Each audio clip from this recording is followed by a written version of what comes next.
So I got a package in the mail and I just thought I'd share, and I know exactly what it is. I was so excited when I saw this.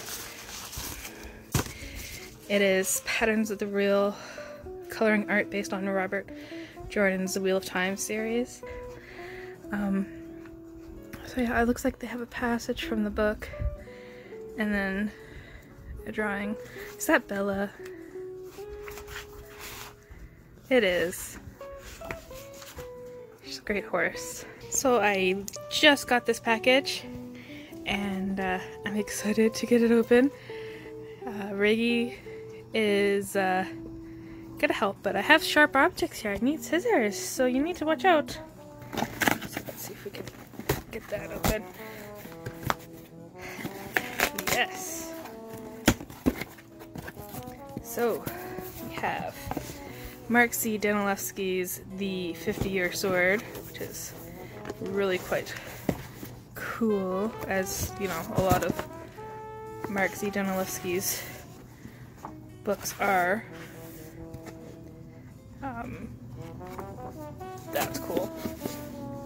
One sword will kill a season, one will kill a country, one I'm making now will kill an idea.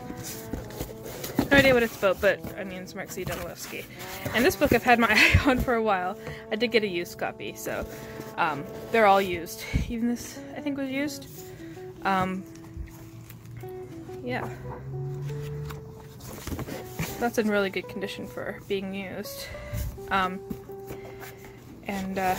So this is The Doors by Marcus Heitz. There, I'll let you read it. I just had my eye on this book in my brother's bookstore when he was working there. So I finally decided to just buy a used copy. Hi BookTube, it's been a while, but I thought I'd get back into vlogging. It's just been a really hectic month, and it's not over yet. My brother's wedding is at the end of this week, but things have calmed down otherwise. So I decided to start off this vlog by kind of showing what I have read and have been reading, and stating my plans for the rest of this week. So I finished reading Vert by Jeff Noon. I can't remember if I talked about this in a previous vlog, because I've tried to do vlogging, but it never really worked out. But this is a very interesting, weird novel about this group of people who are searching for a specific type of drug. So the drugs are actually in the form of feathers, and what you do is you tickle the back of your throat and it sends you into kind of a virtual world, but it's like a drug hallucination experience. You don't actually like plug into anything. It's not actually like electric. It's all done through feathers. And what can happen when you're in a Vert is you can lose someone because it's connected to another world, another planet. And so what happens is this guy's girlfriend gets sucked into a Vert, and what comes out is this Vert alien. And the book is about his journey to kind of trade the alien back and get his girlfriend. And I've been making a lot of progress in this, The Death of Vishnu by Manil Suri. And this is about a group of people that all live in the same apartment building, and kind of like their life stories. Not like their full life stories, but like bits and pieces from it.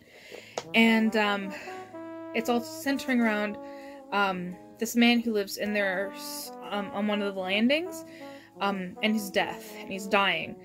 And we also get his perspective as he's dying, and his story as well. Was an adult, and some of it as a kid. Like, it's really, like, seems like it's all over the place. It's definitely not linear. It jumps back and forth between a lot of things. But it's really good, and I'm almost done. Oh gosh, yeah, I have like 20 pages left. So I'm planning on finishing that probably tonight.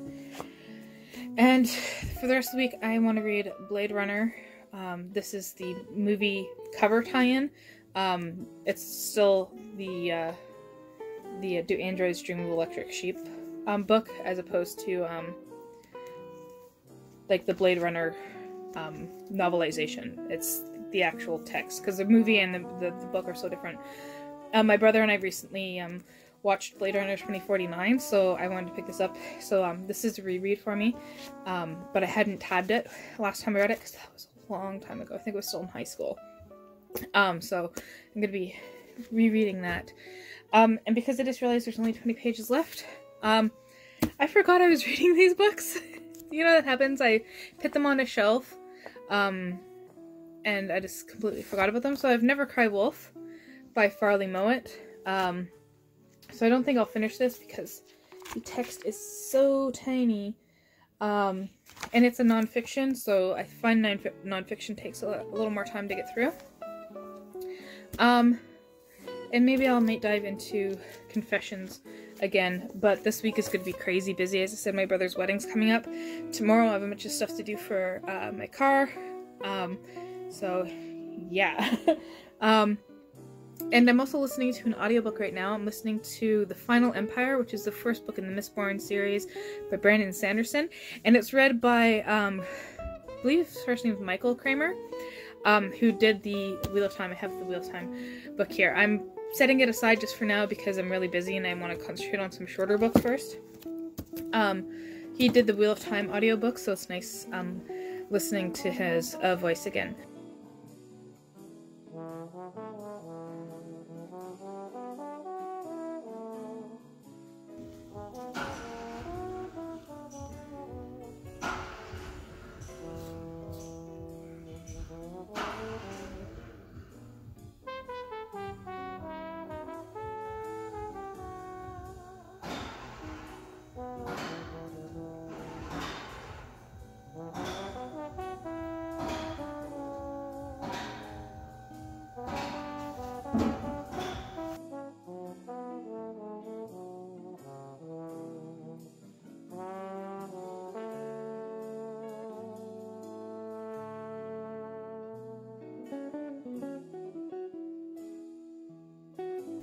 So today was a very busy day, and I did a lot of running around, but I've also read quite a bit of Never Cry Wolf by Farley Mowat. This is a nonfiction, and Farley Mowat was hired by the Canadian government to investigate wolves up in the Arctic because they thought they were killing too many caribou. So this is his summer spent in the Arctic with a wolf family. There's the mother, father, another wolf that he calls Uncle, and then their puppies. And it's quite interesting. It's also quite problematic. It's quite racist against, he calls them Eskimos, we call them Inuit people now. This is a passage in particular I want to talk about. So he has his this guy who helps him with the wolves, an Inuit called Utek. And Utek tells him a story about how the wolves will move from den to den, and how if a wolf gets orphaned as a puppy, it will be taken in by other adults. And he says he didn't give it due credence until some years later when I heard of an almost identical case of adoption of motherless wolf pups. On this occasion, my informant was a white naturalist of such repute that I could hardly doubt his word. Though come to think of it, I am hard-pit to explain just why his word should have any more weight than Utek's, who was, after all, spiritually almost a wolf himself. It's like he almost comes to the conclusion that, dude, you're racist. I'm hard-pit to explain just why his word was... Because you're racist, dude. Like, he almost came to that conclusion and saw it, but you didn't. You don't want to believe someone that lived in the same area as the wolves and told you all this good stuff about wolves and helped you, but you'll believe a white naturalist.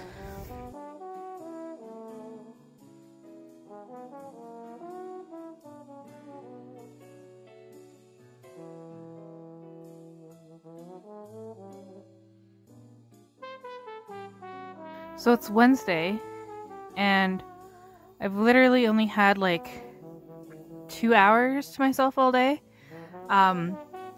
Because before I knew all this stuff would be happening, that I'm going to talk about it in a second, I agreed to work a morning and an evening shift for my work. So I knew it was going to be a busy day.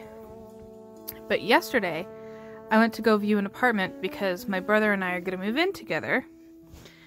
And today, we got the call that we got the apartment. And my cat's super excited to be moving in with his 2 cousins. My brother has cats too.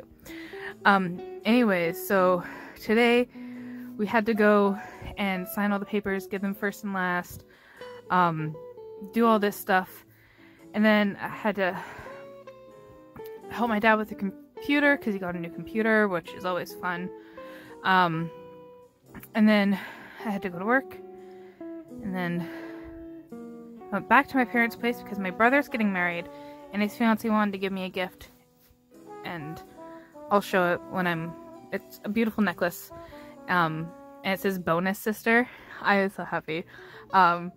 Because I used to dress Zach up as a girl when I was younger. I was like, oh, he's my little sister. And now I like have an actual like sister. That's pretty cool. Yeah, so it's been a crazy busy day. I didn't get any reading done. I listened to some of my audiobook when I was driving for work.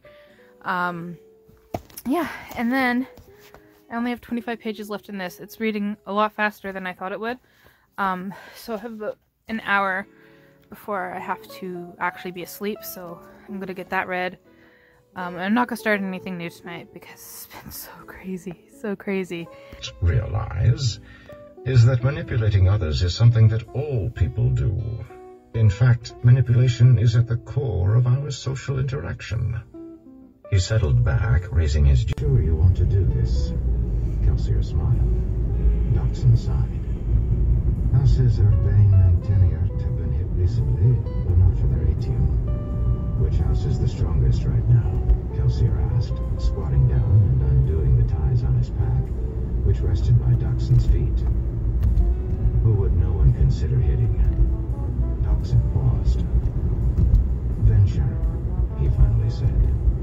They've been on top for the last few years. They keep a standing force of several hundred men. And the local house nobility includes a good 24 mistings. Kelsier nodded.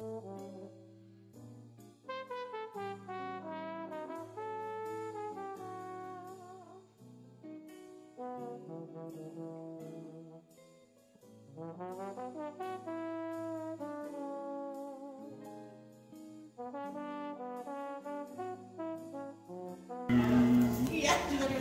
I think that's gonna help to go for it. Because he always goes peace with you. Peace with you. Oh, shit, man, my sleeve is wet. Your rings are also made out of a precious metal, just as you love for each other's precious gifts.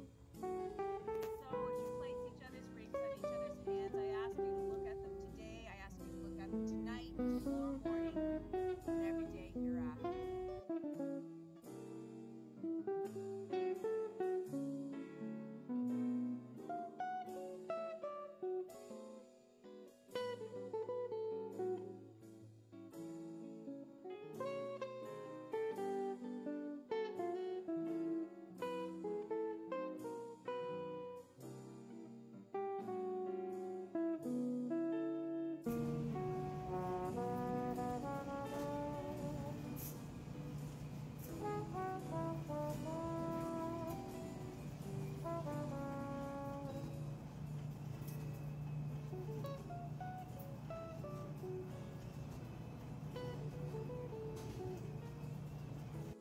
So that's the end of this week's vlog, well, and the previous weeks, because I have some unboxings and stuff in there as well. Yeah, and this week was really hectic. I only finished Never Cry Wolf by Farley Mowat, which is really interesting because it's one of those books that I enjoyed, but I can see that it is problematic in his racism towards Inuit. And then I included that example in there, but it also was a great story about wolves and stuff like that. And not just a story, but he discovered a lot of the misinformation that was being spread around about wolves, that they're not these vicious creatures, they're actually, you know, quite friendly and docile. Still don't approach them in the wild, but, you know, that they aren't what we make them out to be. I don't know why he couldn't link that in his brain with the way he was treating certain people, you know. Maybe stereotypes aren't true, dude.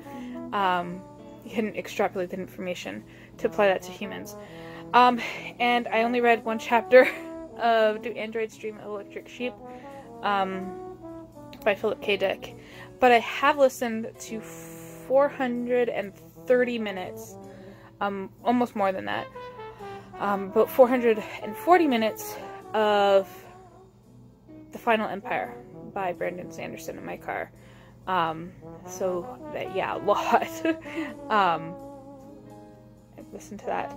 And aside from that, this week has been hectic. I had all good intentions starting out on Sunday or Monday. I can't remember which day I actually started.